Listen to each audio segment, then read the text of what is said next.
ಶ್ರೀ ಗುರುಭ್ಯೋ ನಮಃ. ಹರಿ ಓಂ. ಭಾಗವತದಲ್ಲಿ ನವಮಸ್ಕನಲ್ಲಿ ಬರುವಂತಹ ರಾಮದೇವರ ಚಿಂತನೆ ನಾವು ಮಾಡುತ್ತಿದ್ದೆವು. ವೇದವ್ಯಾಸರು ಭಗವಂತನ ಬಗ್ಗೆ ಹೇಳಬೇಕಾದರೆ, ಅದರಲ್ಲೂ ರಾಮದೇವರ ಬಗ್ಗೆ ಹೇಳಬೇಕಾದರೆ ಗುರುವರ್ತೆ ತ್ಯಕ್ತರಾಜ್ಯ ಎಂಬುದಾಗಿ ರಾಮದೇವರ ಆ ಚರಿತ್ರೆಯನ್ನು ಇದರಲ್ಲಿ ಹೇಳ್ತಾ ಇದ್ದಾರೆ.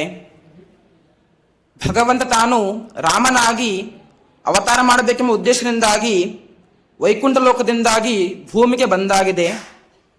ಮುಂದೆ ಏನು ಮಾಡ್ತಾ ಹೇಳಬೇಕಾದರೆ ಗುರುವರ್ತೆ ಅಂದರೆ ಗುರು ಅಂತ ಹೇಳಬೇಕಾದರೆ ದಶರಥ ತಂದೆ ಸ್ಥಾನದಲ್ಲಿ ಇರುವವನು, ಅವನಿಗೋಸ್ಕರ ತ್ಯಕ್ತರಾಜ್ಯ ಅಂತ ಹೇಳ್ತಾರೆ.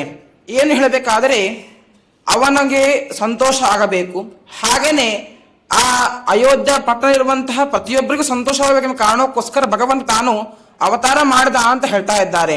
ಅದು ಹೇಗೆ ಪ್ರಶ್ನೆ ಬಂದಾಗ ಗುರುವರ್ತೆ ಹೇಳುಮುಖವಾಗಿ ಇಡೀ ಒಂದು ದೊಡ್ಡ ಕಾರ್ಯ ಅದೇನು ಹೇಳಬೇಕಾದರೆ ದಶರಥನಿಗೆ ಸಂತೋಷ ಆಗಬೇಕು ಎಂಬುದಾಗಿ. ಅದಕ್ಕೋಸ್ಕರ ತ್ಯಕ್ತರಾಜ್ಯ ಎಂಬುದಕ್ಕೆ ಏನು ಅರ್ಥ ಹೇಳಬೇಕಾದರೆ, ತ್ಯಕ್ತ ಎಂಬುದಕ್ಕೆ ನಾನು ಬಿಟ್ಟ ಅಂತ ಹಾಗೆ ಅರ್ಥ ಮಾಡ್ಲಿಕ್ಕಿಲ್ಲ, ಅಲ್ಲಿ ಇನ್ನೂ ಅರ್ಥ ಮಾಡ್ಲಿಕ್ಕೆ ಸಾಧ್ಯ. ಏನು ಹೇಳಬೇಕಾದರೆ ತ್ಯಕ್ತ ಎಂಬುದು ತೆದ ವಿಸರ್ಗೆ ಅಂತ ಅರ್ಥ. ವಿಸರ್ಗೆ ಎಂಬ ಧಾತು ನಿಷ್ಪನ್ನವಂತಹ ಶಬ್ದ. ಅದು ವಿಸರ್ಗ ಹೇಳಿದ್ರೆ ಸೃಷ್ಟಿ ಅಂತ ಅರ್ಥ. ಹೀಗೆ ತ್ಯಕ್ತ ಅಂತ ಹೇಳುಮುಖವಾಗಿ ಸೃಷ್ಟಿ ಅಂದ್ರೆ ಸೃಷ್ಟಿ ಮಾಡಲ್ಪಟ್ಟಂತಹ ರಾಜ್ಯ. ಏನು ಹೇಳಬೇಕಾದ್ರೆ ಒಂದು ರಾಜ್ಯಕ್ಕೆ ಸಂಬಂಧಪಟ್ಟಂತಹ ಆ ಸಂತೋಷ, ಹಾಗೇನೆ ರಾಜ್ಯಕ್ಕೆ ಸಂಬಂಧಪಟ್ಟಂತಹ ಸಂತೋಷ, ಇಡೀ ದೇಶಕ್ಕೆ ತಾನು ಭಗವಂತ ಸಂತೋಷ ಕೊಡ್ತಾನೆ. ಹೇಗೆ ಅವತಾರ ಮಾಡುವ ಮೂಲಕವಾಗಿ. ಹೀಗೆ ಭಗವಂತ ತಾನು ಭೂಲೋಕದಲ್ಲಿ ಅವತಾರ ಮಾಡುವ ಮೂಲಕವಾಗಿ ಅಂದ್ರೆ ಭೂಲೋಕಕ್ಕೆ ಬಂದಿದ್ದಾನೆ. ಅಲ್ಲಿನ ಮುಂದೆ ದಶರಥನಿಂದಾಗಿ ಕೌಸಲ್ಯದಿಂದಾಗಿ ಭಗವಂತ ಅವತಾರ ಮಾಡಿದ್ದಾನೆ. ಆ ಕಾರಣಕ್ಕೋಸ್ಕರ ತ್ಯಕ್ತ ರಾಜ್ಯ ಸೃಷ್ಟಿ ಮಾಡಲ್ಪಟ್ಟಂತಹ ಸಂತೋಷವುಳ್ಳವ ಆಗಿದ್ದಾನೆ. ಹೀಗೆ ಭಗವಂತ ತಾನು ಅವತಾರ ಮಾಡ್ತಾನೆ. ಮುಂದೆ ಏನಾಯಿತು ಹೇಳಬೇಕಾದರೆ, ಮುಂದೆ ಅಲ್ಲಿಂದ ಬೆಳಿತಾನೆ ಭಗವಂತ. 16 ವರ್ಷ ಆಯಿತು. ಮುಂದೆ 16 ವರ್ಷ ಆಗುವ ಸಮಯದಲ್ಲಿ ದಶರಥ ಸಂಕಲ್ಪ ಮಾಡ್ತಾನೆ. ಏನು ಹೇಳಬೇಕಾದರೆ, ಇವನಿಗೆ ನನ್ನ ಮಗ 16 ವರ್ಷ ಆಗಿದೆ, ಇನ್ನು ಮದುವೆ ಮಾಡಬೇಕು, ಜಾತಕ ಹೊರಗೆ ಹಾಕೊಂಡು ತೀರ್ಮಾನ ಮಾಡಿಕೊಂಡು ಜಾತಕ ಇನ್ನೇನು ಹೊರಗೆ ಹಾಕಬೇಕು. ಆವಾಗ ವಿಶ್ವಾಮಿತ್ರ ಪ್ರವೇಶವಾಗ್ತದೆ. ವಿಶ್ವಾಮಿತ್ರ ಬಂದು ಕೇಳ್ತಾರೆ, ದಶರಥ ನಿನ್ನ ಮಗನನ್ನ ಕಳಿಸಬೇಕು, ಎದ್ದ ರಕ್ಷಣೆ ಆಗಬೇಕು ಎಂಬುದಾಗಿ. ಒಪ್ಪುದಿಲ್ಲ ದಶರಥ. ಯಾಕೆಂದರೆ ತನ್ನ ಮಗ ಈಗ ತಾನೇ ಇನ್ನೂ ಕೂಡ 16 ವರ್ಷ ತುಂಬುವುದು ಅಷ್ಟೇ. ಇಂತಹ ಮಗನನ್ನ ಎದ್ದ ರಕ್ಷಣೆ ಅಂದ್ರೆ ರಾಕ್ಷಸ ಸಂಹಾರಕ್ಕೆ ಕಳಿಸುವುದು ಸಾಧ್ಯನೇ ಇಲ್ಲ. ವಿಶ್ವಾಮಿತ್ರರೇ, ನಾನು ಕಳಿಸುವುದಿಲ್ಲ, ನಾನು ಬರ್ತೇನೆ ಅಂತ ಹೇಳ್ತಾನೆ. ವಿಶ್ವಾಮಿತ್ರ ಹೇಳ್ತಾರೆ, ನೀನು ಬಂದ್ರೆ ಇದನ್ನು ಪ್ರಯೋಜನ ಏನೂ ಆಗುವುದಿಲ್ಲ, ಬರುವುದಾದರೆ ರಾಮನೇ ಬರಬೇಕು, ಬಿಟ್ಟು ಬೇರೆ ಯಾರಿಂದಲೂ ಇದು ಅಸಾಧ್ಯವಂತಹ ಕಾರ್ಯ ಅಂತ ಹೇಳ್ತಾರೆ. ಯಾಕಂದರೆ ಅಲ್ಲಿ ತಾಟಕೆ ಸುಬಾಹು ಇವರ ಪ್ರವೇಶವಾಗ್ಲಿಕ್ಕೆ ಉಂಟು. ಇವರ ಸಂಹಾರಕ್ಕೆ ಇವರು ಎಲ್ಲರೂ ಅವಧ್ಯರಾದವರು. ಅಂದರೆ ಏನರ್ಥ ಹೇಳಬೇಕಾದ್ರೆ ಇವರನ್ನ ವಧಿಸಲಿಕ್ಕೆ ಸಂಹಾರ ಮಾಡಕ್ಕೆ ಯಾರಿಂದಲೂ ಸಾಧ್ಯವಿಲ್ಲ ಅಂತ ಒಂದು ಅರ್ಥ. ಆ ವದ್ಯ ಭಗವಂತನಿಂದಾಗಿ ಇವರೆಲ್ಲರೂ ಕೂಡ ಸಾಯುವವರು. ಅದರಿಂದಾಗಿ ರಾಮದೇವರೇ ಇದಕ್ಕೆ ಹೋಗಬೇಕು. ದಶರಥನ ಹೇಳ್ತಾರೆ, ನಿನ್ನಿಂದ ಸಾಧ್ಯನೇ ಇಲ್ಲ, ವಿಶ್ವಾಮಿತ್ರನ ಕಳಿಸು ಎಂಬುದಾಗಿ ರಾಮನನ್ನು ಕಳಿಸು ಎಂಬುದಾಗಿ ವಿಶ್ವಾಮಿತ್ರ ಹೇಳ್ತಾರೆ. ಕೊನೆಗೆ ಅನಿವಾರ್ಯವಾಗಿ ಇನ್ನು ಅವರ ಮೇಲೆ ಭಯದಿಂದಾಗಿ ಕಳಿಸ್ತಾನೆ. ಮತ್ತೆ ಪುನಃ ರಾಮದೇವರಿಂದ ಹೊರಡಬೇಕಾದರೆ ಗುರುವರ್ತೆ ತ್ಯಕ್ತರಾಜ್ಯ ಅಂತ ಹೇಳ್ತಾರೆ. ಏನು ಹೇಳಬೇಕಾದರೆ ಗುರು ಅಂತ ಹೇಳಿದ್ರೆ ವಿಶ್ವಾಮಿತ್ರರು. ಆ ವಿಶ್ವಾಮಿತ್ರರಿಗೋಸ್ಕರ ತ್ಯಕ್ತ ರಾಜ್ಯ ತನ್ನ ಆ ಪಟ್ಟಣವನ್ನ ರಾಜ್ಯವನ್ನ ಅಯೋಧ್ಯ ಪಟ್ಟಣವನ್ನು ಬಿಟ್ಟು ಭಗವಂತ ತಾನು ಕಾಡಿಗೆ ಹೋದ ಅಂತ.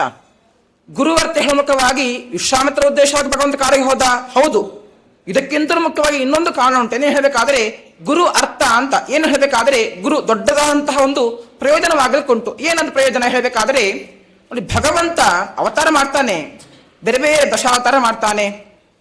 ಅದು ಬಿಟ್ಟು ಕೂಡ ಋಷಭಾದಿ ಬೇರೆ ಬೇರೆ ಅವತಾರ ಭಗವಂತ ಮಾಡ್ತಾನೆ. ಯಾಕೆ ಕಾರಣ ಹೇಳಬೇಕಾದ್ರೆ ಲೋಕದಲ್ಲಿರುವಂತಹ ತನ್ನ ಭಕ್ತರು ಯಾರಿದ್ದಾರೋ ಅವರಿಗೆ ಅನುಗ್ರಹ ಮಾಡಬೇಕು, ಒಂದು ಕಾರಣ.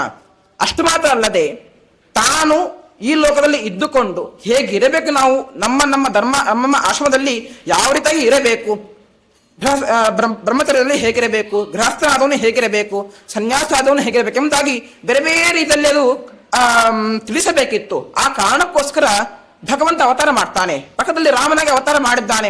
ರಾಮನಾಗಿ ಅವತಾರ ಮಾಡಿದಾಗ ಈ ಅವತಾರವನ್ನ ನೋಡಿ ರಾಮನ ಈ ಅವತಾರ ಎಲ್ಲ ಪುನಃ ಅವತಾರವನ್ನ ಬರುವಂತಹ ಮುಂದಿನ ಭಕ್ತರು ಅಥವಾ ಪ್ರತಿಯೊಂದು ನೋಡ್ತಾರೆ. ರಾಮದೇವರು ಹೀಗಿದ್ದರು, ನಾವು ಹೀಗಿರಬೇಕು ಅಂತ ಎಲ್ಲರೂ ತಿಳ್ಕೊಳ್ತಾರೆ.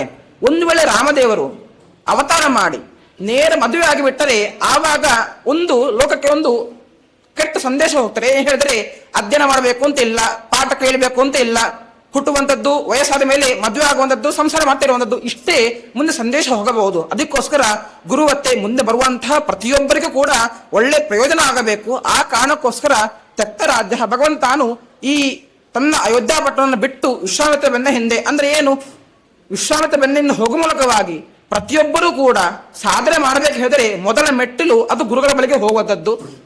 ಗುರುಗಳ ಜೊತೆಗೆ ಇದ್ದುಕೊಂಡು ಅಧ್ಯಯನ ಮಾಡಬೇಕು, ಭಗವಂತ ಜ್ಞಾನವನ್ನು ಪಡೆಯಬೇಕು. ಆ ಒಂದು ಸಂದೇಶ ತಿಳಿಸಕ್ಕೋಸ್ಕರನೇ ರಾಮದೇವರು ವಿಶ್ವಾಮಿತ್ರ ಬೆನ್ನ ಹಿಂದೆ ಹೋದು ಎಂಬುದಾಗಿ ಈ ಒಂದು ಶಬ್ದ, ಈ ವಾಕ್ಯದಿಂದಾಗಿ ಗುರುವರ್ತೆ ತೆಕ್ತರಾಧ್ಯ ಮುಖವಾಗಿ ವಿಶ್ವಾಮಿತ್ರ ಬೆನ್ನ ಹಿಂದೆ ರಾಮದೇವರು ಹೋದರು ಎಂಬುದನ್ನು ನಾವಿಲ್ಲಿ ಚಿಂತನೆ ಮಾಡಬೇಕು ಅಂತ ಹೇಳ್ತಾ, ಓಂ ಸ್ವಸ್ತಿ.